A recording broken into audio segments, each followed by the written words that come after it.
1021, Need to Know is the program. As promised, I always promise you different perspectives on the issues of the day. And we are dealing with the expiration of Title 42 in this country, the expected migrant surge. One of the people right in the middle of all of this is an immigration lawyer in Texas. That's Kate Lincoln-Goldfinch. And Kate is on the Davidson Family Dentistry Newsmaker line currently. Kate, thanks for taking the time today. Good morning. Hey, good morning. How you doing? I am doing great, Kate. How are you doing? I mean, how wild is it to be in the middle of all of this, being an immigration lawyer in Texas? What is going on with you? What is your life like right now?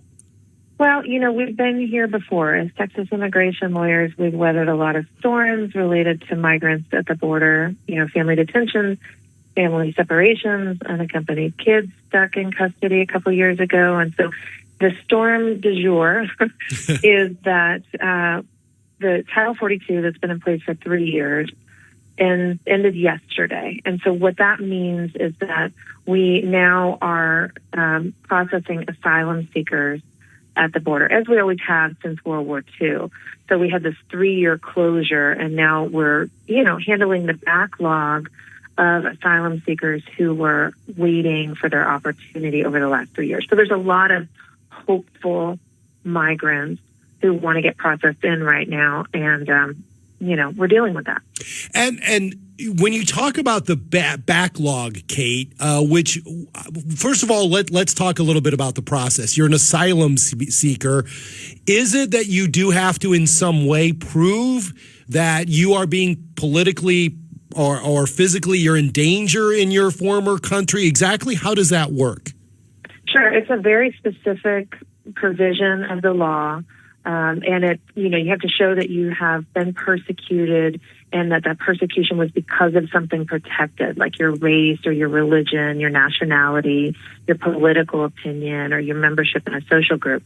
And the way that the application process has functioned at the border for decades is that asylum seekers will come, if they present at the border at a bridge and they say, I'm afraid of returning to my country, they would be temporarily detained and put through a credible fear interview.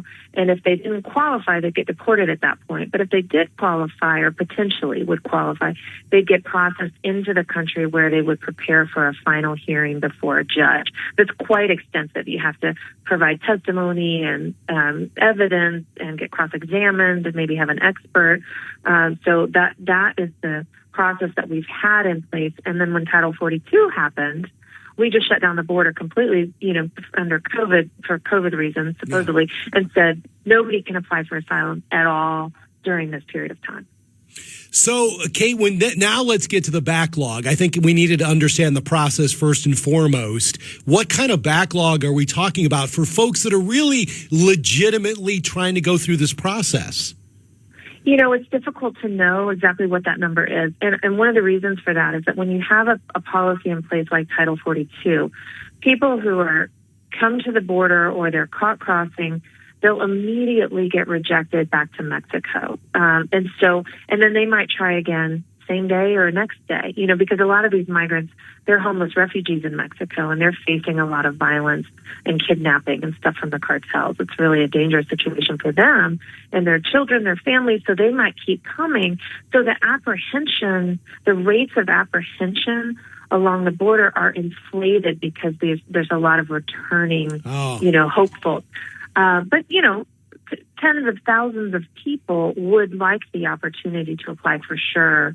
If you count the people over the last 3 years who were not given that opportunity. That makes sense to me. So Kate, one of the big national stories has been that the Biden administration is sending troops to the border in an administrative capacity only.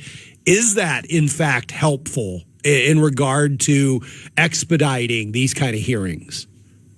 In my experience, having weathered a lot of these storms, the part that's not considered fully are the humanitarian needs of these populations, because, of course, law enforcement is important. No one, would argue that that's not true.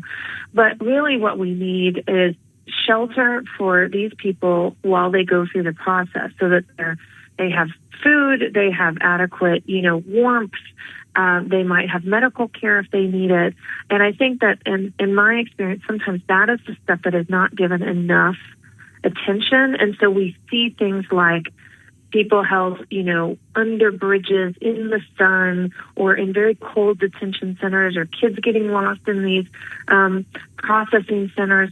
So my hope, and we'll see, is that the Biden administration has put enough thought to the humanitarian needs so that we can just process all of these people, get through this backlog, and then, move on to the next phase of this. Because right now we're dealing with a natural chaos that it's a natural consequence of the closure, but we can get over this hurdle and then move on to the next phase of, processing asylum seekers.